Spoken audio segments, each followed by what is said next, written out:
Let me tell you about a young man I met who was a superb opportunity seeker and saw it at every turn.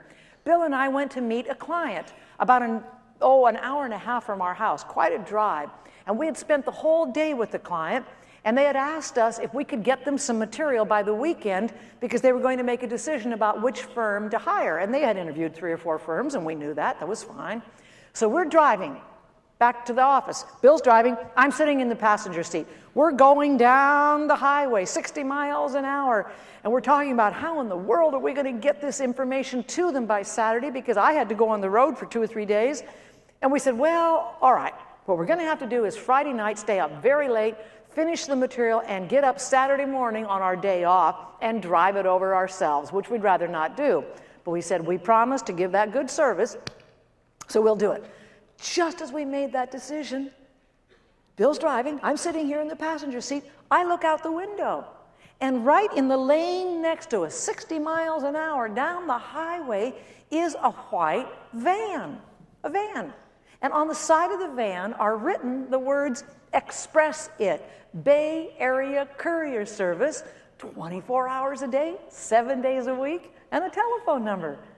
And I said, thank you, God. You know, he gives us little gifts every now and then, just to remind us that he's there. And I grabbed a pencil and paper. I was writing the number down. And as the young man was driving it, he saw me writing the number, and he tooted his horn, and he waved at me. So I waved back. And in sign language, he said, do you want us? I said, yes, I'm writing it down.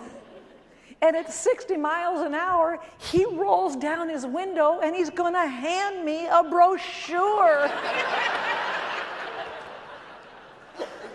Guess who the dummy was that's going to roll down her window? Bill said, don't do that, Sheila. I said, okay, all right. I said to him, it's okay, I will call you. He said, okay, toots his horn, off he goes. We signed up for their service that very day, and as the lady that was talking to me, I said, if I gave you the number of a van, because as he drove away, I wrote the ID number down that was on the bumper, and I said, if I gave you that number, could you tell me who was driving? And she said, sure, so she told me the name, and I said, I got to tell you something. How old is that kid? She said, oh, I don't know, maybe 19, 20. I said, let me tell you, you give that kid a raise. What an incredible kid. He really understands opportunity. But I must tell you, I did not say where I met him. I wanted to get him a raise, not get him fired. He looked around. Was he highly educated? I don't think so. Was he a cute kid? Sure he was. Gosh, he had one of those strange haircuts and, I mean, you know, but just a cute kid. But he understood opportunity, and he took advantage of it.